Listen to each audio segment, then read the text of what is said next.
Bien le bonsoir les amis et bienvenue sur TJ's World. Aujourd'hui on se retrouve pour monter le numéro 102 de la Nissan Skyline GTR de Brian de Too Fast Furious. Donc on a 3 pièces, donc une pièce pour changer une de l'habitacle qu'on a déjà, et les deux autres ça va être pour les bas de caisse qu'on montera au prochain numéro. Donc tout ce qu'il y a à faire dans le numéro 102, donc on va le regarder, parce que malheureusement, comme les numéros précédents, je l'ai déjà fait en suivant des collègues qui font la même chose. Donc on va passer tout ça en revue. Ça va être que de la vérif pour moi aujourd'hui. Allez, c'est parti!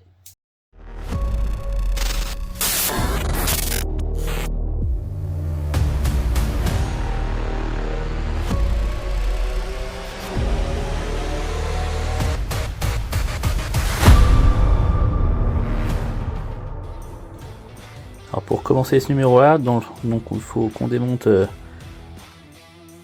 tout le boîtier là, multimédia de l'avant, donc le vide-poche du dessus, pour changer la charnière. Bon alors j'avoue, j'ai la flemme, je vais pas le faire, la mienne s'ouvre très bien, donc ça va rester comme ça. Ensuite il faudrait monter le tableau de bord avec deux vis CP sur l'habitacle, bon déjà fait. Préparer donc les câbles à scotcher en dessous. Pareil ici, donc on scotche les câbles, on les scotche aussi également en dessous. Voilà, pareil. Donc faut préparer le pare-choc avant, donc enlever les clignotants pour pouvoir préparer les LED des clignotants. Et ensuite passer les clignotants à travers les trous et venir fixer avec deux vis BM notre pare-choc avant et remettre les clignotants. Ensuite les câbles des clignotants on les passe au-dessus des passes de roue dans le moteur. On les tient de chaque côté avec du scotch encore une fois.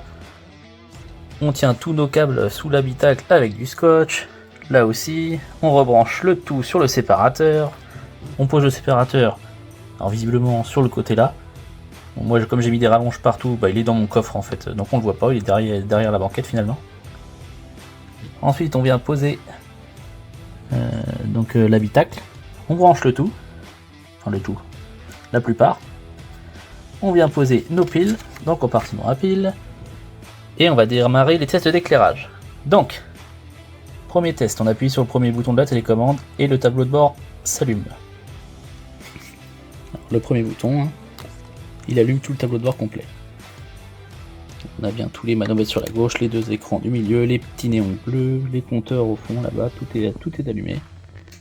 Le plafonnier est allumé, les néons derrière sont allumés aussi, les néons de la plage arrière sont allumés, les néons de l'intérieur du coffre sont allumés aussi. Trouvez ça comment vous?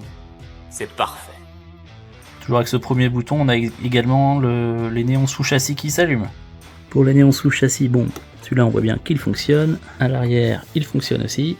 À l'avant, ça fonctionne aussi, c'est la mousse qui gêne, mais ça fonctionne. Et côté conducteur, ça marche aussi. Ça me plaît ça. Toujours avec le premier bouton, on a donc les feux de position sur les côtés qui s'allument. Quand on appuie sur les feux de croisement, donc c'est les deux du milieu, et les feux de route, ce sont les deux encore plus au milieu. Les feux de position sont allumés, les feux de croisement, les feux de route fonctionnent aussi. Ensuite, on peut tester nos clignotants, gauche, droit ou en warning. Pour les clignotants, le gauche fonctionne, le droite fonctionne, et les warnings aussi. À l'arrière, le clignotant gauche fonctionne, le droit aussi, les warnings aussi. T'es content, ça va? On vient tester ensuite le klaxon et le son du moteur. Pour le son, nous avons le klaxon et le bruit du moteur.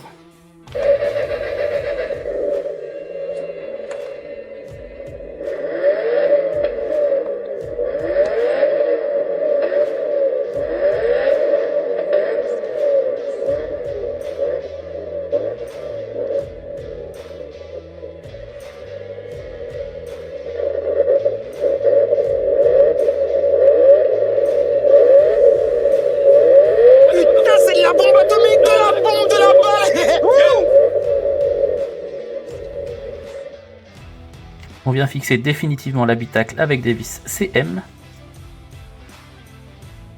On prépare notre volant, donc avec la barre de direction, les commandes, le volant, le cache-moyeu.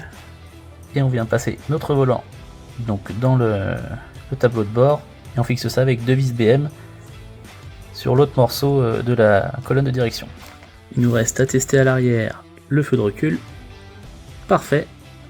Et l'anti-brouillard arrière qui est ici fonctionne aussi.